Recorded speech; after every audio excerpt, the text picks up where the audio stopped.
mistake. The news is trying to spin this. They're trying to polish this turd.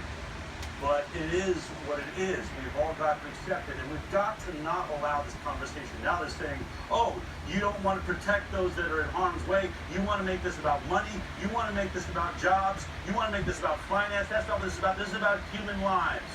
Well, you're right, it is. And you cannot allow the media to spin this any longer as though the lockdown does not claim life.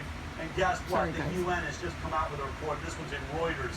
This is really scary. UN warns economic downturn could kill hundreds of thousands of children in 2020. Well, we don't want to talk about that, do we? The UN report warned that economic hardship experienced by families as a result of the global economic downturn could result in hundreds of thousands of additional child deaths in 2020, reversing the last 2 to 3 years of progress in reducing infant mortality within a single year.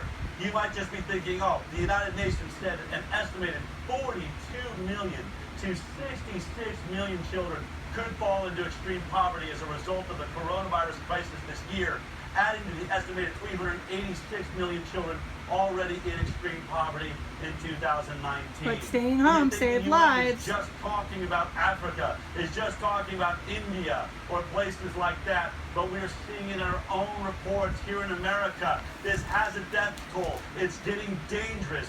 Here is what you've been seeing about poverty and the ability for people to feed themselves here in the United States of America. The other painful reality from the pandemic, hunger. The financial fallout from the pandemic crisis is triggering a hunger crisis. With millions of Americans still waiting for those stimulus checks and 10% of Americans out of a job in 3 weeks, long lines for food becoming a new normal. Families across the country are just trying to figure out how to put dinner on the table. Lines are stretching for miles in state after state. Food banks in disaster mode. Thousands have been forced to wait for hours in long lines. Many who have never had to line up for food donations before. Thousands of people lined up for hours to get help from a food bank in Texas. These are the people that are out there protesting. A line of 10,000 cars in one day. 7,200 pounds of food was given away from the Chicago Food Depository, and it went fast. Just so striking to see one woman waiting 18 hours to get food in the United States of America. You would take you back to the Hello, Venezuela. during the era of the Great Depression. You guys wanted socialism. This is what it looks like. Hope we're all having fun.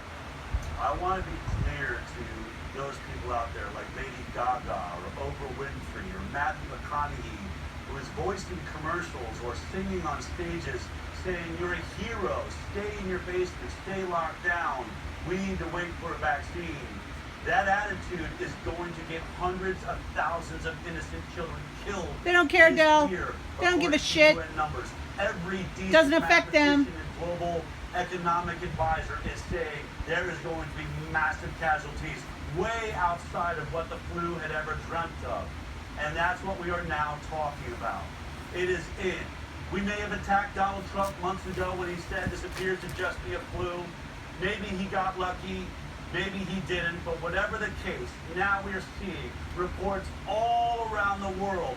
Sweden now in the downturn, no higher death rate, and they never locked anyone down. We have proof from USC, Stanford, private groups, all reporting the same thing. This has the death rate of a flu season. Are we going to go another day and get people killed, make more jobs be lost every single day we wait now for Deborah Birx to get up the gumption and for Anthony Fauci to get up enough energy to apologize to us, which is really all they should do. Just come out and say, sorry, we made a mistake, and we do not. The only problem with a mistake is one you don't admit and you continue to make. They have pride. We all have pride. And I think we all have to be honest with each other right now. Whether or not you're someone that has been watching the high wire, has been understanding these numbers from the very beginning, and having issues with how it just hasn't been adding up, but you still lock yourself down. Or if you're one of these people that keeps tuning into the mainstream media as they spin this and polish this and try and hold on to this ridiculous story, and you think you really hate Donald Trump, we need to all take the politics away from this. Facts are facts. Universities are coming to the conclusions. More and more science is showing us that the death rate is about 0.1 to 0.23%. It is clear that it's not a reason to destroy another single inch of this economy. But here's what we have to do. We've got to wake up our friends. We all have to wake up. And it's going to be embarrassing, right? For those of us that were wearing the mask and the gloves and looked like Howard Hughes as we went out the door. For those of us that were taking pictures of our neighbors because we were told that's what we were supposed to do. We're going to have to all forgive each other. It was a panic. It was a mistake. The media drove us into it. Maybe everybody meant well, but it was a serious calamity.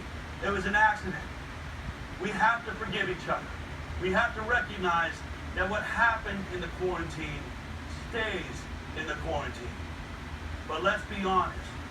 This really does look like another average flu season, maybe a bad flu season, but destroying the economy of the world and certainly the nation we live in here, United States of America, but for those of you in Australia and Poland and the UK and all around the world that are coming to the same conclusion.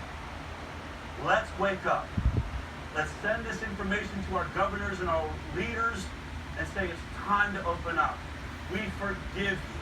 We forgive you for caring and making a mistake. We forgive you for overreacting.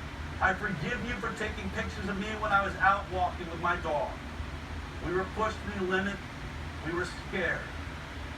But we are not scared any longer because we have the truth.